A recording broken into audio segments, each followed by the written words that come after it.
It is the What's Up Now edition. I'm Lady J.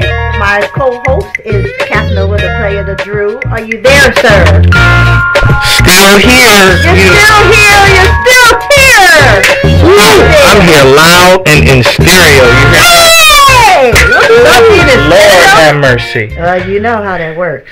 So we were talking about white female privilege. We're gonna use some different examples, but this case is just this case is to me so void of common sense.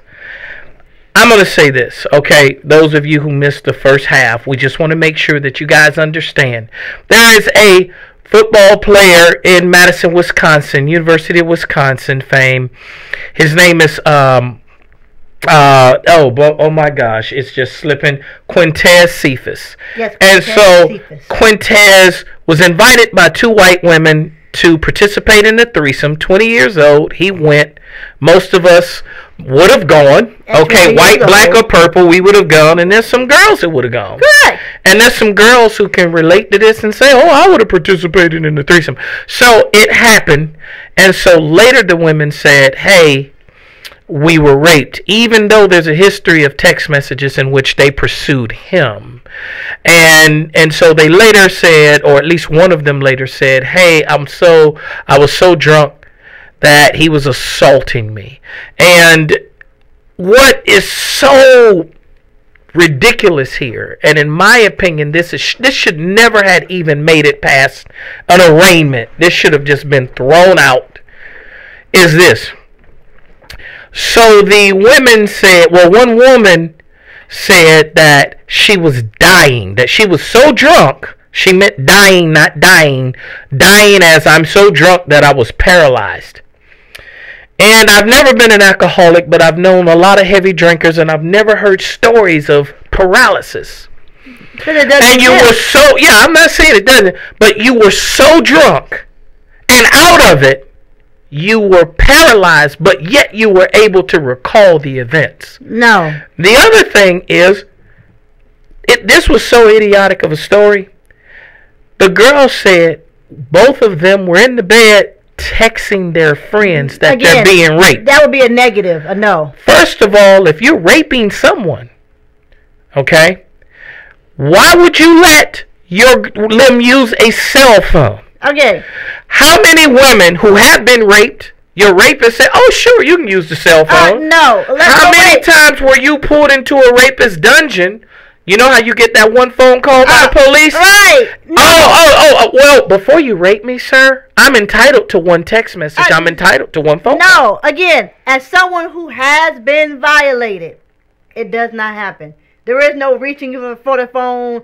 Hey, girl, we get raped over here. There is no such thing as that. Never happened. Now, because of these new laws and policies and these wussy men who support them, some of you in the black conscious woke community will call simps.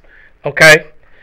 If you don't know what the word means, and I know that I have both black and white listeners, for you that are white listeners, look up the word simp. I'm not going to go into it now.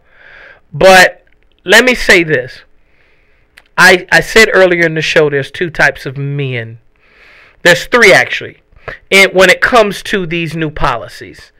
The men that don't truly support it, but they'll say any and everything that you want to hear because they want to screw you. Mm-hmm. They want to do this to you.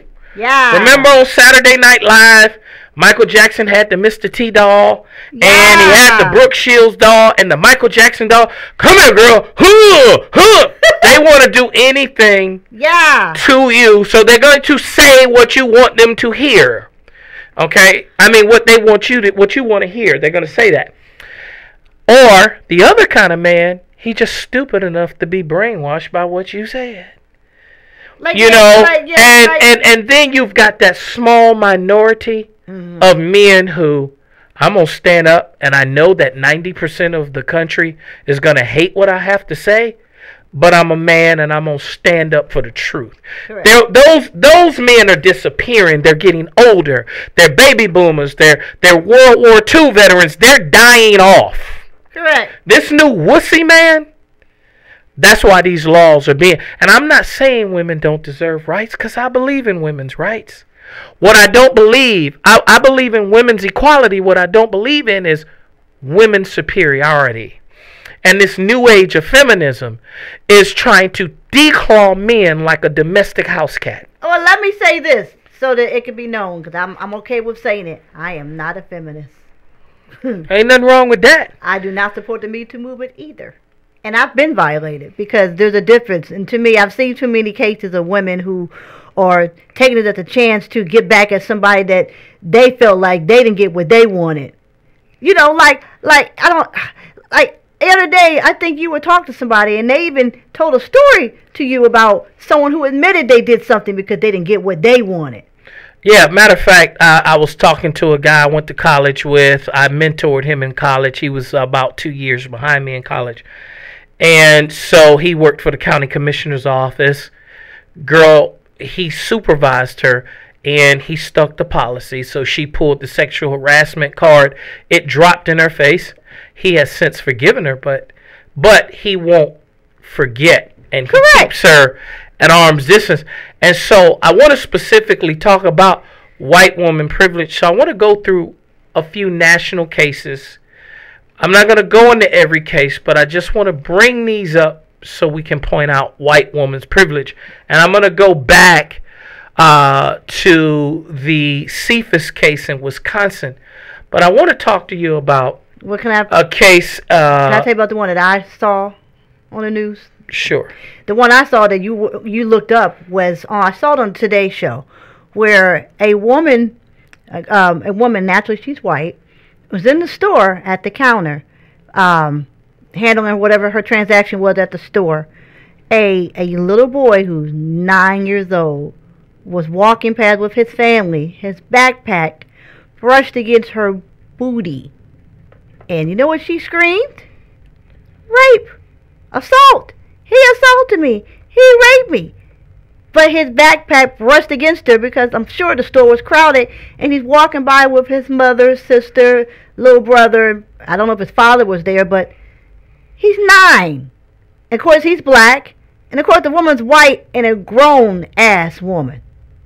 And going to accuse, number one, a kid of that. Number two, a black kid at that. They call this dumbass woman Corner Store Caroline. And you can look at the video footage. The boy wasn't even looking at her. And the camera was right there. Okay? Little black boy. Camera was right there. His backpack rubs up against her. And so she took it way too far. And so, again, white woman's privilege. She feels like, oh, it's not an accident. I'm going to call the police, and I expect that the police are going to do something about it. And she was yelling obscenities at the boy, and I think she even demanded that the police be called. And then her apology later, when she realized that she was in the wrong, was so sorry, I want to punch the TV. So, wow. But what I want to say is this. I don't think a black woman, if a little white boy with a backpack rubbed up against her, would have felt privileged enough to call the police. That's my point here. White woman privilege. She called expecting that something was going to be done to this 9-year-old. Okay? She, in her thought process, she felt privileged. I'm also willing to bet if a white boy rubbed up against her like that, I don't think anything would have happened. But she feels as a white woman, the police are going to believe me and they're going to do something. And I bet you in her mind, this little nigger boy going to pay. She didn't come out and say it. We have no proof that she said that. We didn't hear that she said that. But the thing is, she felt privileged enough that if we do something, that if I call, something's going to be done. Not only that, let's go to this other dumb lady who blocked a black man. She blocked a black man from entering his apartment building. So the video that we saw, the man was using his key.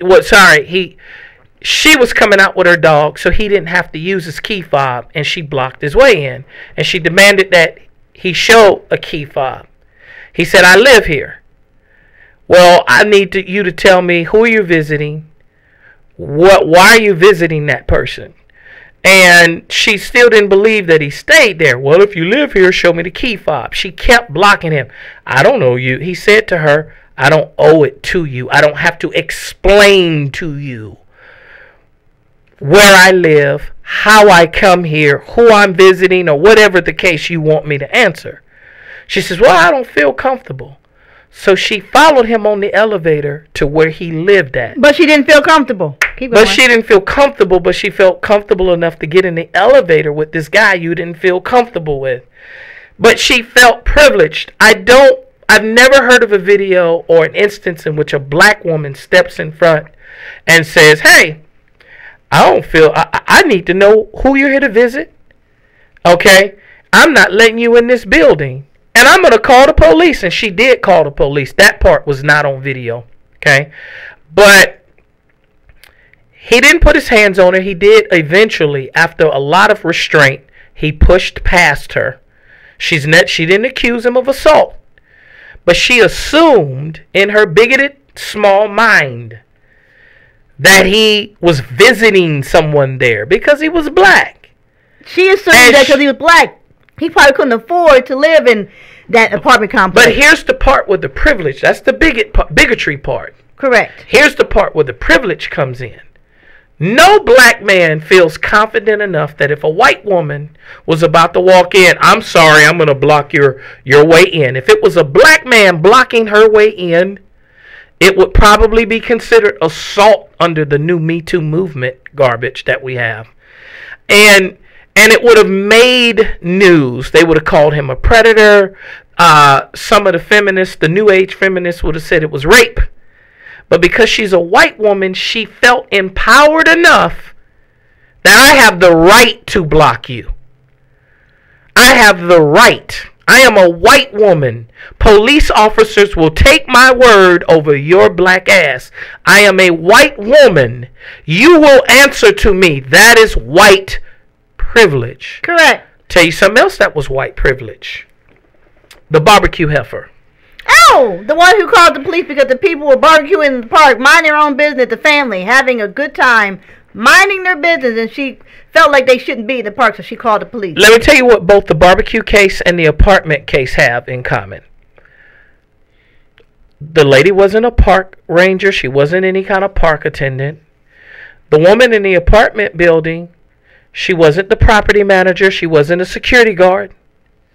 She probably wasn't, there's no homeowners association because it's an apartment. So anyway, the point is, neither of them were in a position of power in which they had the legal right to demand that these people leave, or to demand an explanation, or block someone's entrance.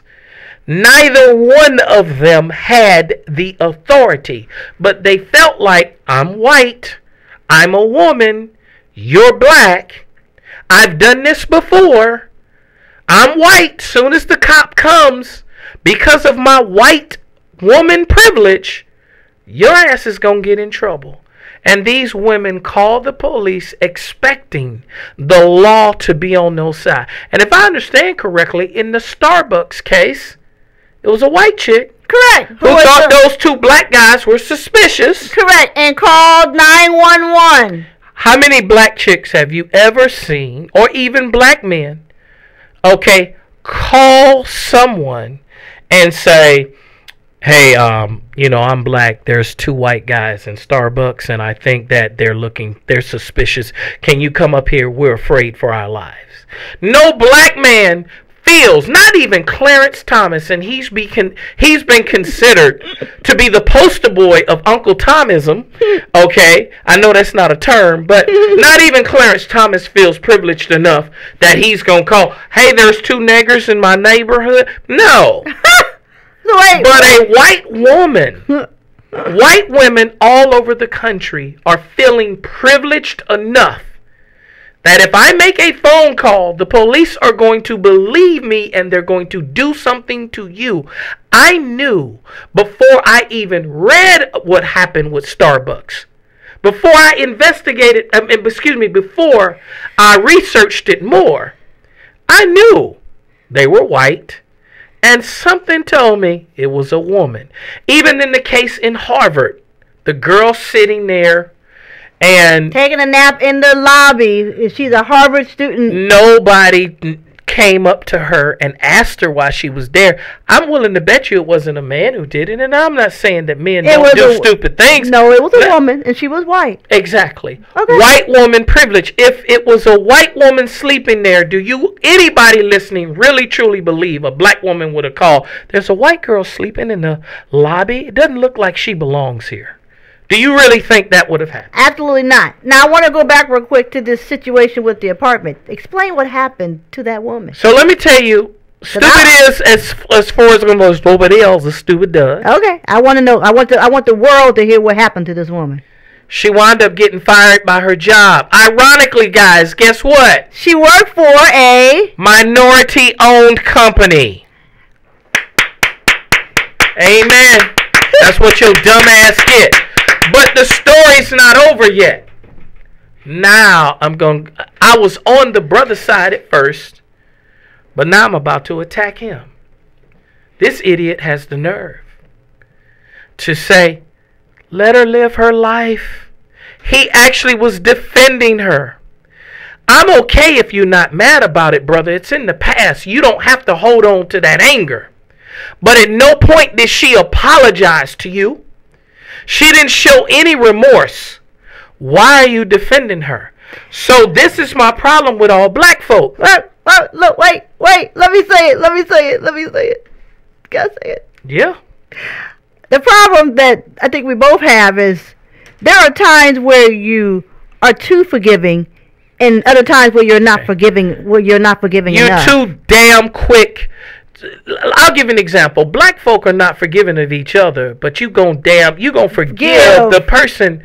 You gonna forgive the white person that shot your child. You know what I hate? I see a black kid get shot, and I see the dumbass family.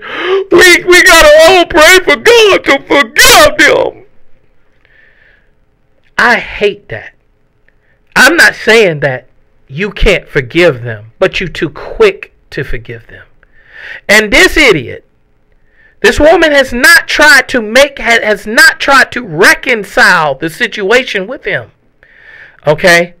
He's defending her. That woman could care if he get lynched tomorrow. She don't care. If he was on fire, she wouldn't even walk up the hallway 2 doors down, break the glass, and take the fire extinguisher and put it out. The reason why we still get walked over, because wussy men like him. You have her. People felt it was egregious enough that they fired her. You have her. This is now. I'm figuratively speaking, bruh. You got her by the balls with vice grip pliers. You have her where she needs to be. And she needs to feel those consequences. And each time wussy men like you forgive this type of behavior, you are inadvertently justifying these women and other women to keep doing it. Now, one thing if down the road, but correct. Let the punishment sink in. Let the punishment keep sink your mouth shut. Let the punishment sink in. It's just like a parent who punishes the kid, but then somehow they feel sorry and turn around and get the kid a piece of candy. Correct. The kid doesn't learn that they were wrong. Correct. Let the punishment sink in. Then you give them the candy down the road when they've been good for another time. Correct. So now you got me beating on the table. So you have, and so I don't even remember this. You know, I didn't live through Jim Crow, but I think that we are becoming another part. I think we are reliving Jim Crow. I think some of the things that happened in Jim Crow. So if you take the Emmett Till lady, okay, who lives here in Ohio, okay, I could understand in the 1950s and 60s. You know, you looked at a white woman too harshly in the South, you might have hell to pay later. This is 2018. And white women feel like they got the privileges that they used to have in old slavery Confederacy. Wow. And you men out there are not banding together. If there's a Me Too movement, then there should be a Me 3 movement that protects the men who are being victimized. Because as Dr. Boyce Watkins said, every victim isn't a victim. Every accuser is not a predator. Sometimes the predator is the accuser. Correct. Just like in this case, these two women, they knew what they were doing to lure this guy in, knowing they wanted to have sex with him, then turn around and going to cry because maybe he didn't have sex with them the way they wanted to. Maybe he didn't do the things they wanted to, so they're going to say he did it wrong. We're going to call it rape. Let me talk to you another thing. Let me give you another instance of white woman privilege. Okay? Here's another instance. So, the white woman felt privileged enough. Guess what? She falsely accused a man of raping her. He went to prison behind it. Lost all of his college eligibility. And she felt confident enough to Facebook friend him. What black woman accuses a man of rape and feels confident enough, I know I lied, I'm going to go ahead and Facebook friend him? She knew nothing was going to happen to her. She went and admitted that she lied. So the man's been exonerated. Isn't that perjury? Yes. Wasn't she under oath? Yes, she was under oath. So why didn't she do any time for perjury? Right, but in perjury, Black woman's privilege. Well, look, and perjury is such a big thing. I'm just throwing it out here just to make a point. But they want to say that Bill Clinton purged. They want to say other people purged. But nobody's going to jail for perjury. If that's such a crime, then I can go on the stand and lie. You want to talk? How about this? How about this? Let me give you some more examples. Let me give you another example. You brought up Bill Clinton, so I'm going to talk about Monica Lewinsky. How about that? If Monica Lewinsky was black, she'd be called a homewrecker. Correct. Monica Lewinsky now has books. She goes around and she does speeches. She makes money off of talking about her time with the president. But they still are jumping on Alicia Keys for something she did years ago. They're still calling her a homewrecker today, saying she stole Swiss Beats, her current husband, from his then wife, Mashonda, who Mashonda and her are very close friends now. They have and then three of them and their mutual children all vacation together. So if Monica Lewinsky was black, she'd still be a hoe. When was Anita Hill exonerated? Anita Hill didn't get down in the Oval Office and suck somebody's penis. Okay? Anita Hill didn't let somebody stick a cigar in her vagina and then smoke it. But Monica Lewinsky, who did those things, still has support, and more support than Anita Hill.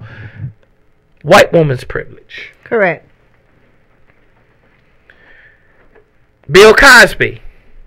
Oh boy. If she was black, would Bill Cosby be in jail right now? Hell no. Absolutely not. White woman's privilege. And I don't even like cussing that much. Hell no. All of them that accused Bill Cosby, except, what's that heifer's name? Beverly Johnson. Beverly Johnson. And you know what? I'm going to include Beverly Johnson. All of them was white. There ain't a black bone in Beverly Johnson's body. All of them were white. Okay? White woman's privilege. Because, you know, Dr. Boyce Watkins said if you go back and look at and it goes to your point earlier about the promiscuity of white women, Boyce Watkins said some of those women who were quote-unquote so-called accusing Bill Cosby, if you look at their past, they have a very stinky, hoish past. Now, let me give you another thing. White woman's privilege. Kim Kardashian. If she was black, she'd be a hoe. Amber Rose. Amber Rose says she hopes that Bill Cosby serves all 10 of his years and on the day he gets out, he dies, right?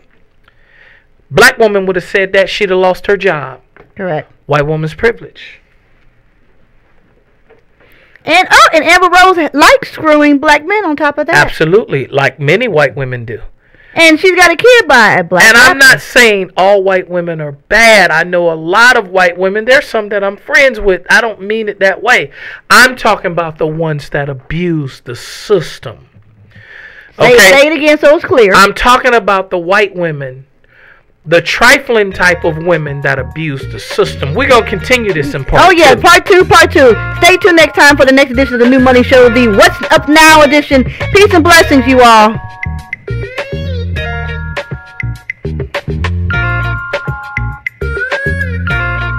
You've got the power, the world's greatest